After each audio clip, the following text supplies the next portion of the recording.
Halo teman-teman, perkenalkan nama saya Renaldi Litik. Teman-teman bisa memanggil saya Naldi. Perkenalkan, izin memperkenalkan diri. Naldi, saya dari Institut Politeknik Pertanian Negeri Kupang. Saya berkecimpung di prodi pengelolaan hutan, jurusan kehutanan. Baik teman-teman, mungkin di sini saya akan langsung ke poinnya. Teman-teman, izinkan saya menjelaskan PPT saya mengenai berbagai metode dalam proses inventarisasi hasil ekosistem hutan. Kita langsung masuk ke metode yang pertama. Sini teman-teman kita bisa melihat ada metode pertama, metode sampling. Apa sih sebenarnya metode sampling? Metode sampling adalah teknik yang biasa digunakan untuk memilih sampel dari populasi yang lebih besar, sehingga sampel tersebut dapat mewakili karakteristik populasi secara keseluruhan. Berkaitan dengan aspek yang tadi baru saya bacakan, di sini referensinya saya ambil dari Cochrane WG tahun 1977, Sampling Statutes with Jones, Waylands, and Sons. Buku ini merupakan referensi klasik dari bidang sampling dan membahas tentang metode sampling. Jadi kita lanjut ke metode yang kedua, metode systematic sampling. Di sini saya dapat definisinya menurut Levy and Limeslow tahun 2013. Menurut systematic sampling, whether random stars adalah metode di mana titik awal dipilih secara acak dari populasi, kemudian diambil dari sampel interval secara sistematik. Kemudian ada metode inventarisasi. Di sini metode inventarisasi saya peroleh dari menurut Van Leer dan Akca tahun 2007.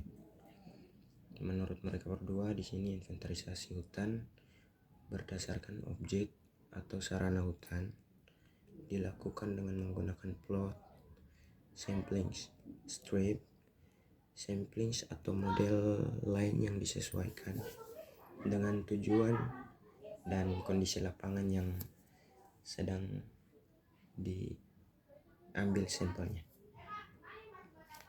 Baik teman-teman, di sini lanjut ke metode yang berikut. Ada juga metode random sampling. Berkaitan dengan random sampling, random sampling lebih mengarah ke metode pengambilan sampel yang menurut ahli Cochrane tahun 1977, sampel random sampling adalah metode pengambilan sampel di mana setiap elemen dalam populasi memiliki kesepakatan yang sama untuk dipilih, dan pemilihan itu merupakan satu elemen yang tidak mempengaruhi pemilihan elemen lain. Baik, metode berikut ada metode sampling sistematik. Di sini metode sistematik menurut para ahli, saya peroleh dari Sukardi tahun 2008. Sampling sistematik adalah teknik pengambilan sampel dengan memilih elemen pertama secara acak, kemudian elemen tersebut berikutnya dipilih dengan interval yang ditentukan secara sistematik. Lanjut ke metode yang berikutnya.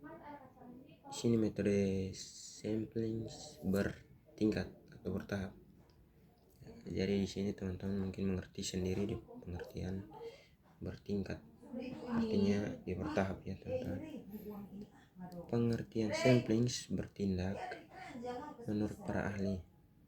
Menurut Coulthry 2004, multi-stage sampling. Jadi mungkin metode yang kita peroleh di sini metode bertingkat. Kita kembali lagi menurut Coulthry 2004. Multi-stage sampling adalah teknik pengambilan sampel yang dilakukan secara bertahap. Misalnya memilih distrik, memperoleh sebuah desa sampel yang dilakukan secara bertahap, mulai dari distrik, kemudian desa, kemudian rumah tangga secara bertingkat. Lanjut ke metode yang terakhir atau metode yang berikutnya, yaitu metode acak sampling berstratifikasi. Pengertian metode acak berstratifikasi ini menurut para ahli, menurut Chostran tahun 1997, stratificate random merupakan teknik di mana populasi dibagi menjadi strata yang homogen dan sampel diambil secara acak dari setiap strata agar meningkatkan presisi saat pengambilan sampel yang dilakukan secara praktik di lapangan.